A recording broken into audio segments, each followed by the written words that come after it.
Hai, ini gua Daniel, tetangga kamu. Di sini gua akan ngobrol dengan tetangga gua tentang perjalanan hidup mereka dari kacamata spiritual di saat mereka mengalami situasi tidak pasti dan kekhawatiran, sampai bisa kembali bangkit menjadi orang yang lebih kuat dari sebelumnya. It's gonna be very exclusive and inspiring.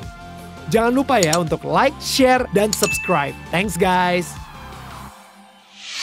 Hai, ini gua Daniel, tetangga kamu. Guys, untuk kompilasi kali ini, gue akan ngomongin sesuatu yang sangat berat. Ini adalah sebuah isu yang berhubungan dengan kesehatan mental kita. Tapi sayangnya di masa pandemi, banyak sekali teman-teman gue yang harus struggle dengan kesehatan mentalnya. Dan kadang mulai mengarah ke depresi. Gue ngobrol sama beberapa tetangga-tetangga kita ketika mereka melewati hal tersebut. Ketika mereka harus mengalami yang namanya depresi. Dan mungkin kalian saat ini lagi berada di situasi ini. Yes, banyak dari mereka yang mempunyai solusi kembali lagi kepada Tuhan. Mempunyai hubungan intim dengan Tuhan. Tapi sayangnya, ada juga beberapa dari tetangga kita yang tetap membutuhkan pertolongan secara profesional. Ke terapi atau mungkin ke psikiater, psikolog. Jadi kalau misalnya kalian saat ini lagi mengalami depresi, mungkin ada baiknya kalian coba berdialog dengan diri kalian sendiri. Apakah dengan kekuatan doa atau mempunyai hubungan yang baru dengan Tuhan itu akan menolong kalian, atau kalian harus menelpon seseorang dengan terapis misalnya, atau mungkin dengan psikiater atau psikolog. But for now, I want you guys to enjoy this interviews, dan mudah-mudahan bagi kalian sekarang ini yang sedang mengalami sebuah kesulitan dalam hidup kalian, mungkin kalian bisa mempunyai harapan baru. Silakan, enjoy. Akhir tahun 2018, mungkin bisa dibilang itu kayak panic attack berarti ya? Jadi sampai pass out, lu sampai pingsan. Itu pertama kali gue didiagnosa sama dokter gue punya kepanikan akut. Itu gue nggak pernah sebelumnya mendengar kata-kata itu. Gue nggak tahu apa anxiety attack apa segala. Semuanya gue kayak it's all brand new information for me pada saat itu. Tapi ternyata saat gue trace back ke belakang, ternyata gue tuh sering mengalami yang namanya anxiety attack. Tapi dulu mungkin setahun sekali gitu. Dan itu pasti gue lagi di rumah, lagi waktu libur gue. Tapi itu cuman kayak biasanya gue bangun tidur, gue ngerasa hari ini gue lagi gak baik. Terus gue biasanya nangis, tiba-tiba gue gak sesak nafas, gue nangis aja. Habis itu gue biarin tidur di kasur, and then that's it, selesai. Tapi kan buat gue ngerasa, oh mungkin gue mentally capek, physically gue capek. Gitu. Akhir 2018 itu, gue ada acara tuh sama satu brand di Madiun kalau gak salah. Terus gue udah tahu hari itu gue ngerasa kayak gak tahu reasonnya apa. Kalau mau tahu kayak gue semalamnya kenapa juga gak kenapa-napa. Tapi hari itu tuh gue ngerasa gue moodnya nggak bagus. Udah, gue hari itu seharian gue diem. Dari pagi gue ke airport, nyampe Madiun, nyampe hotel, gue minta waktu istirahat, tapi nggak bisa tidur juga. Terus gue sebelum acaranya sore kalau nggak salah, jadi gue jam 3-an itu udah siap-siap di kamar mandi. Itu tuh gue makin kayak ngerasanya tuh tiba-tiba jadi kayak sesak nafas. Gue makin nggak happy. Terus tiba-tiba kayak nggak bisa kontrol perasaan dan pikiran. Terus tiba-tiba itu tangan gue, kesemutan, kaki gue kesemutan. Untungnya di kamar hotel gue itu lagi ada kru gue langsung teriak kayak, gue inget banget the last words that I said adalah, gue bilang kayak, tolong, gue gak bisa fungsi. Terus tiba-tiba, hitam. And then waktu gue buka mata, gue udah di UGD ternyata gitu. Dan di situ gue baru tahu ternyata gue itu punya kepanikan akut. Dari hari itu sampai selama 2019 itu gue jadi sering, yang tadinya mungkin cuma setahun sekali, tiba-tiba dia bisa setiap hari gitu. Tapi nggak apa-apa buat gue kayak, karena at least gue punya journey untuk bisa lebih mengenal diri gue sendiri, yang mungkin selama berapa belas tahun ke belakang gara-gara gue saking sibuknya dengan kerjaan, gue lupa gitu sama diri gue sendiri. So I feel like it's a great reminder gitu untuk kayak bener-bener kayak don't take yourself for granted gitu. Kayak ini raga dan jiwa tuh perlu lu perhatikan gitu. Terkadang prioritas kita tuh beda-beda gitu. Terkadang prioritasnya tiba-tiba kayak kerjaan lah, apa segala macam. Terkadang diri sendiri itu bukan nomor satu. Ketika papa saya sakit, Dia sudah percaya Tuhan, dia sakit ke Jakarta. Waktu itu ada tight manipulasi, itu bunga bank pinjaman sampai 55-60%, papa saya itu bangkrut. PT Timah nggak bisa bayar, pinjaman bunga berbunga, PT Timah nggak bayar, dia bangkrut. Satu beli itu hampir semua pengusaha kena lah yang Timah. Saya harus pulang menggantikan beliau. Dulu telepon susah, kita harus telepon ke Tanjung Pandan kira-kira 90 km. Duit nggak ada, pinjam hanya makan ikan. Saya tinggal sama adik saya si Franz berdua, karena yang lain di Jakarta kuliah. Saya harus kerja. Di situ saya selalu doa gini kalau malam tidur sama Franz, Tuhan kalau bisa besok saya nggak mau bangun lagi Tuhan. Saya nggak mau bangun lagi Tuhan, karena saya bingung menghadapi ada 12 lokasi tambang, 150 lebih karyawan yang nggak bisa saya gaji, nggak bisa kasih makan. Tapi setiap kali saya bangun pagi, saya duduk di beranda rumah, saya sampai duduk saya ngomong, Tuhan saya sudah nggak sanggup jadi pengusaha untuk tambang ini. Kalau saya mau diambil pulang pun saya baik ambil pulang aja lah. Lalu tolong sembuhkan bapak saya segala macam. Itu tiba-tiba saya bisa ingat firman Tuhan saya baca. Saya pun nggak ingat di potongan mana, bisa di Mazmur. Bahwa terus saya selalu ada komunikasi bicara gitu ya, bukan dengar suara. Kalau suara saya pasti kabur. Ini nggak ada suara, tapi dalam hati saya keluar. Ya, di hati lah. Kamu takut bangkrut, kira-kira gitu ya. Iyalah, ini udah bangkrut ini, bukan takut. Terus Tuhan tanya, semua harta yang kamu punya, semua rumah ini, semua tambang, itu punya siapa? Saya ingat, ya punya Tuhan ya. Saya cuma dititipin ya. Kamu ini manajer, tapi saya takut bangkrut. Sekarang saya tanya, ini perusahaan punya siapa? Kalau gitu, punya Tuhan. Itu kalau punya saya, mungkin nggak saya bangkrut. Gunung, lembah, semua isinya Timah punya saya. Kenapa kamu takut bangkrut? Saya harusnya lebih takut bangkrut daripada kamu. Kan kamu cuma pegawai. Kan saya yang punya. Wah, saya langsung bangkit gitu, semangat. Saya Tuhan, kamu baik-baik aja kerja di tambang. Saya akan cari solusi. Dan itu Tuhan bukakan pintu demi pintu. Sampai apa saya pulang, saya ada perselisihan dengan beliau. Saya mesti ambil master, pulang bangun pabrik. Itu saya melihat tuntunan Tuhan. Itu begitu luar biasa. Mulai sejak itu saya mulai ngerti firman Tuhan yang saya baca itu bisa keluar iluminasi. Makanya sejak itulah saya kemanapun, saya lebih penting bawa Alkitab saya. Gila ya, maksudnya the whole pandemic itu hit lu bener-bener kayak sangat in your face banget sih dengan si Fitco itu gitu. Ke mental lu gimana? Well, karena kalau gua itu bukan lebih ke bisnisnya, bukan lebih ke uangnya ya bro. Jadi kayak I feel like I fail the employees, walaupun itu sebenarnya bukan salah gua. Ya. Ngerti gue? Yeah, I feel because they believe in our vision and mission, they believe in us. That's why they join the company and fight with us. And I feel us actually sama juga BOD yang lain juga kayak gitu, feel like we fail them. We fail them by not fulfilling our vision. Gitu. Ya. Lebih ke situ yang sakitnya ke gua gitu, dan itu yang lebih ke guanya gue sedih. Karena ya kalau mestinya ya kalau buat orang-orang kayak masih sumuran kita ya kalau bangkrut ya masih bisa bikin lagi lah. Gitu loh, ya udahlah. Cuman kayak nih gimana nih yang ratusan orang yang kerja sama gue nih gimana nih? Gitu. Kalau mereka nggak ada kan memang mereka gimana hidupnya gitu. Iya. Lebih ke situ sih. How can you still stay alive gitu. Dan gue yakin juga saat itu lu juga melewati yang namanya depresi juga. Iya. Can you explain like the bukan the process ya, tapi the condition saat itu ketika lu lagi depresi-depresi itu seperti apa? Wah, gue waktu depresinya tuh gila bro. This is the first time in my life I don't have any answer for the questions in my mind. Wow. Karena dulu I always find a way. Gue udah ngelakuin dari yang sangat logical sampai yang tidak logical gitu. Yang tidak logical apa? Ya gitu, melongo-melongo gitu ya. kayak lu berharap datang wangsit duduk di teras juga gak bakal datang bro. Iya, tapi itu kan udah sampai segitunya gitu loh. So how did you get out of it? Gue jadi satu hari, gue lihat ke kaca, gue kayak hancur banget bro. Hancurnya dalam arti gue ngeliat diri sendiri, gue tuh kayak, man I cannot stay like this. I have to flip my mind, karena kalau enggak ya lu bakal hancur. Karena di situ gue udah dalam kondisi jalannya susah, Karena kan gendut banget kan 90 kilo, kusut mukanya. Kusut karena kurang tidur cuma 2 jam mulu. Ini setelah divonis cancer juga nih? Iya karena terjadinya tuh parah. Yang bikin gue sebenarnya stres, ditutup sama gue divonis cancer tuh datangnya barengan. Wow.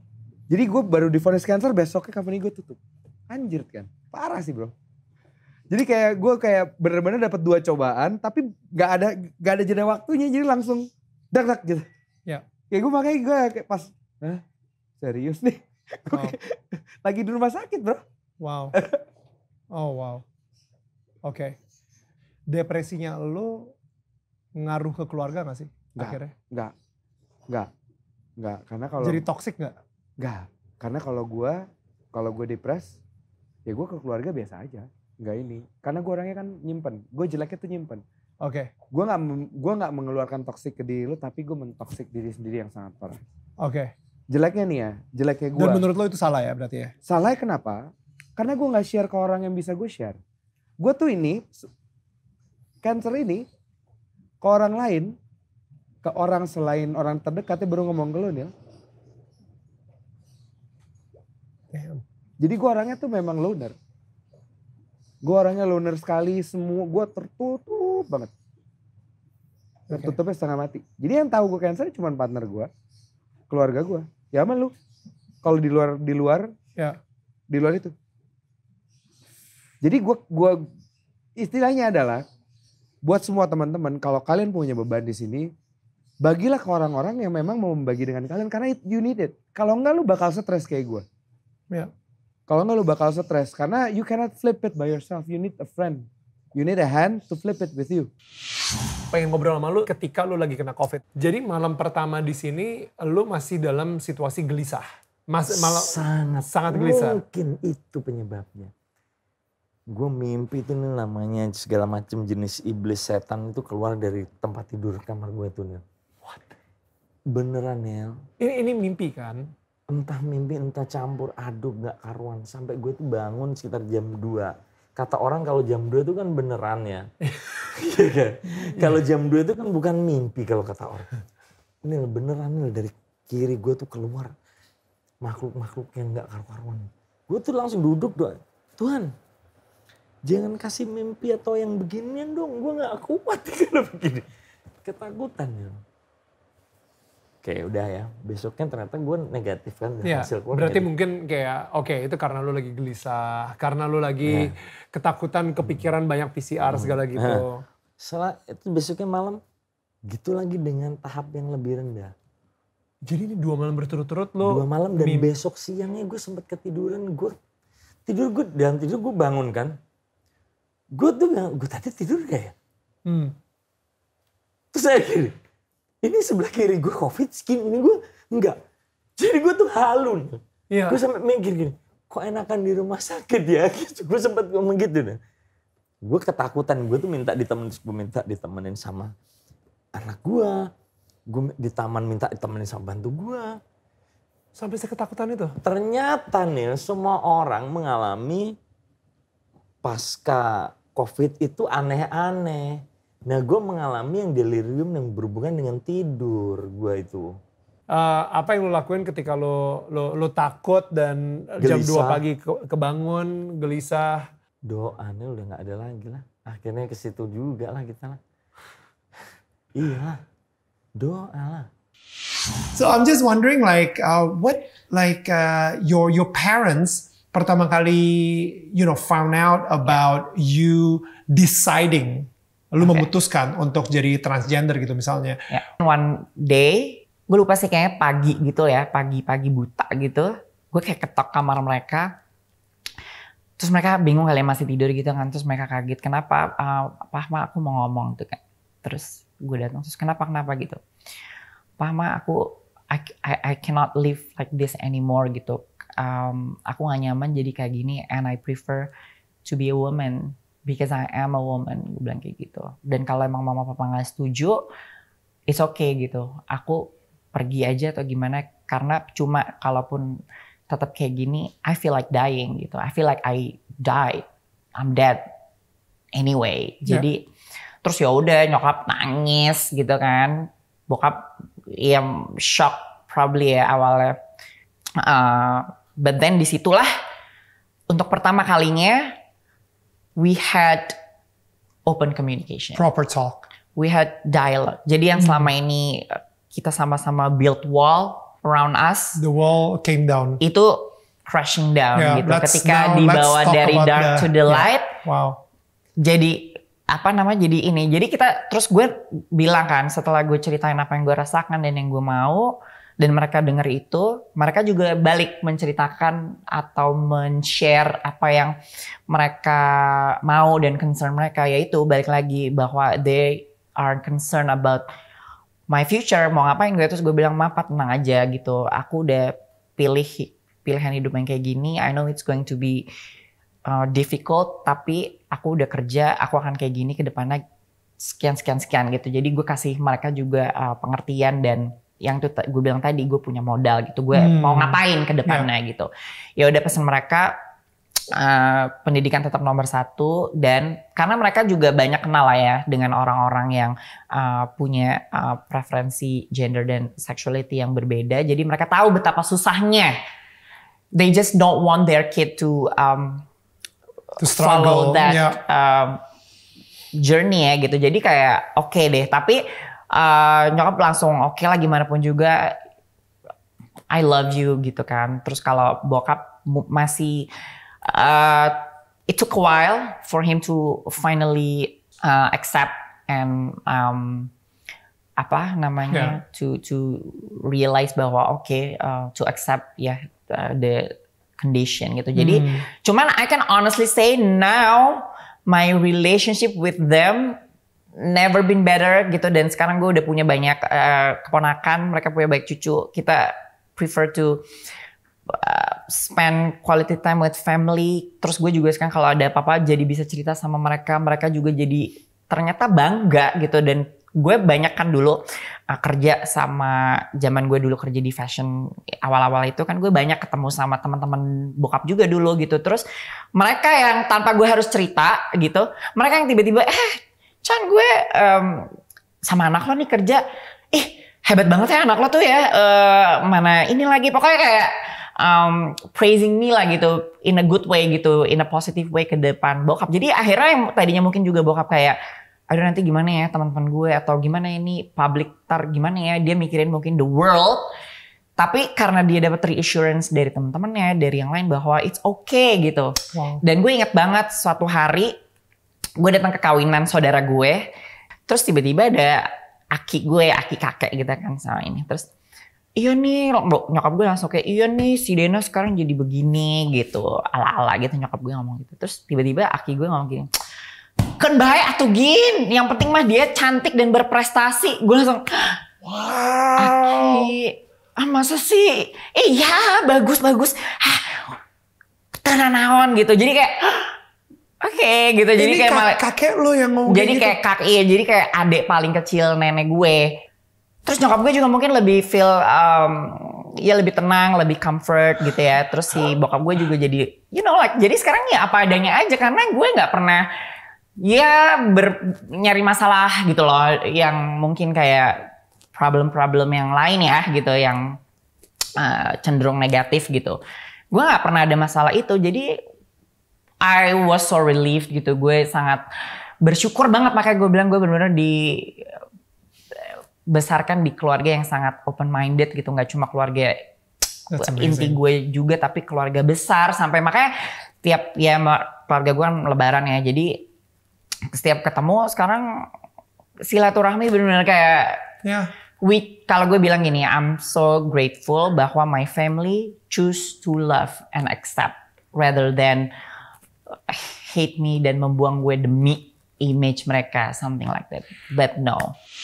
Saya 2 minggu ada di Talereng Gunung Lawu, hidup bukan dalam kemewahan. Ya, sehari-hari saya hanya berdialog dengan alam dan bercerita pada Bunda Maria, Bunda yang kudus. Kita sama-sama perempuan, kita sama-sama seorang ibu, hati ibu. Ya. Engkau melihat anakmu, satu. Kau melihat aku. Berapa banyak jiwa yang dititipkan kepada saya. Dan mereka semua berteriak, Bun, Bun. Dan itu per detik mereka berteriak bagaimana mereka harus bekerja. Ya kan? Aku hanya orang mengatakan percaya. Bukan percaya saja tidak cukup, itu bukan itu maksud saya. Tetapi bagaimana percaya dan kemudian kita itu tetap harus punya solusi jalan keluar yang terbaik. Yang nantinya akan menjadi sebuah jalan keluar bagi mereka. Gitu. Tuhan membisikkan kepada saya, bikin APD tapi jangan dijual. Oke. Tempat kerja saya berubah menjadi lautan plastik. Untuk APD. Ya. Puluhan ribu, ratusan ribu, tidak saya logika. Kemudian Tuhan buka jalan. Tuhan memberikan mata air baru di tengah air mata saya. Saya bikin JPD, jaket pelindung diri yang booming. Kemarin itu sudah berlalu, Daniel. Sudah berlalu. Anak Avanti kemarin itu sudah berlalu. Habis anak Avanti kemarin. Saya buka lembaran baru. Hari ini, saat ini. Seperti benih yang ditanam kemudian bertumbuh. Sekarang bertunas baru. Ya, sekarang tunas inilah yang sedang membuat saya menjadi bertumbuh dan bertumbuh. Kalau kita membandingkan, kita akan depresi lagi. Tapi justru di saat pandemi COVID-19 ini, menurut saya ini puncak karir anak Avanti. Tapi Tuhan selalu mengatakan bahwa ketika kamu kurang, aku akan menggenapimu. Tidak ada orang baik saja tanpa keburukan. Gak ada orang buruk saja tanpa kebaikan. Setiap orang kurang pasti diberi kelebihan. Setiap orang lebih pasti ada kekurangannya. Nah, disitulah letaknya saya begitu percaya pada karunia Tuhan. Supaya nama Tuhan dipermuliakan, kemuliaan Tuhan itu nyata. Maka banyak orang pintar lupa cerdas. Dulu orang bilang anak Avanti pamer, cari popularitas, dan segala macamnya. Ketika saya terjun ke dunia kemanusiaan, saya pikir, siapa kamu? Ya, gitu. Saya nggak berhamba netizen, ya. Saya lebih mendengarkan suara Tuhan dibanding suara manusia. Gila, tetangga-tetangga kita itu keren banget ya. Well guys, gue berharap banget kalau misalnya kalian bisa mendapatkan pengharapan baru dari interview-interview yang tadi gue lakuin. Tapi guys, sekali lagi gue ingetin, kalau misalnya kalian sekarang ini lagi melewati badai di dalam hidup kalian, gak ada salahnya pertama untuk nyoba doa. Gue tahu banget suara-suara di kepala lu mungkin bilang, ya elah masalah hidup lu sebesar ini, gak mungkin lah hal seperti doa itu bisa menjadi solusinya. Please, coba jangan dengerin suara itu dan actually give praying a try, right? Coba doa, coba aja doa dengan tulus gitu. Bukan doa dengan hanya mengucapkan hafalan, tapi benar-benar doa secara tulus, secara dari hati yang paling dalam, teriak ke Tuhan gitu. Gue yakin banget Tuhan bisa kok handle problem lo, apapun masalah lo, dia bisa kok handle. Tuhan kita itu besar sekali gitu. Jadi gue yakin banget apapun masalah yang sekarang lo lagi hadapin, Tuhan tuh pasti akan ngedengerin. Karena dia juga sayang sama lo. Dan yang kedua, gue pernah denger ada orang yang bilang bahwa ada yang namanya distress, ada yang namanya eustress. Jadi eustress ini adalah tulisannya EUSTRESS, right? Eustress kayak EU di euforia gitu misalnya ya. Jadi itu tulisannya EU juga. EU itu adalah sesuatu yang membangun sebenarnya si eustress ini. Kalau misalnya distress itu udah pasti kita akan stres, kita akan depresi, kita akan mikirnya ini kenapa sakit sekali, gak ada harapan lagi, kapan selesainya dan lain-lain gitu. Tapi kalau eustress, contohnya seperti ini contoh yang gampang banget ya. Jadi dulu gue sempet lagi lari dan kaki gue klek meletak gitu. Kayak aduh salah step gitu dan agak sedikit keseleo. Nah besoknya gue panggil tukang pijat gitu ya, sports massage gitu untuk ngebetulin si kaki gue. Itu guys rasanya oh my goodness sakit banget. Bahkan sakitnya tersebut itu melebihi sakit ketika pas gue lagi lari, kaki gue secara gak sengaja kepletak gitu misalnya. Nah, sakit yang gue rasakan ketika gue lagi dipijitin itu yang namanya eustress. Artinya apa? Gue tahu banget stres atau sakit yang gue rasain ini akan mengobati gue, akan menyembuhkan gue, dan akan membuat kaki gue itu lebih kuat.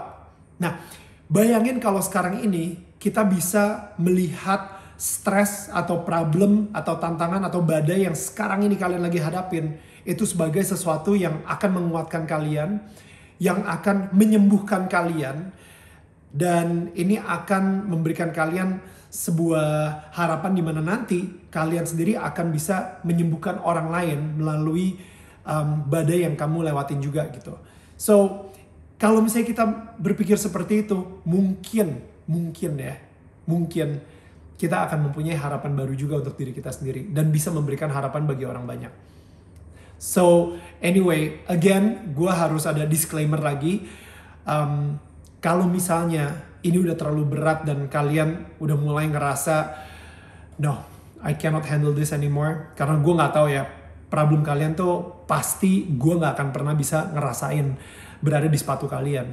Jadi please banget, kalau misalnya kalian ngerasa ini perlu, telepon seseorang, telepon professional help, orang profesional yang bisa ngebantu kamu untuk terapi, untuk psikiater dan psikolog juga gitu. So ya, dan kalau misalnya kalian ngerasa ada temen kamu, tetangga kamu, atau siapapun yang kamu sayang yang butuh ngedengerin video ini, please share video ini ke mereka. Alright? Karena tetangga saling menyangga, bukan menyanggah. I'll see you again.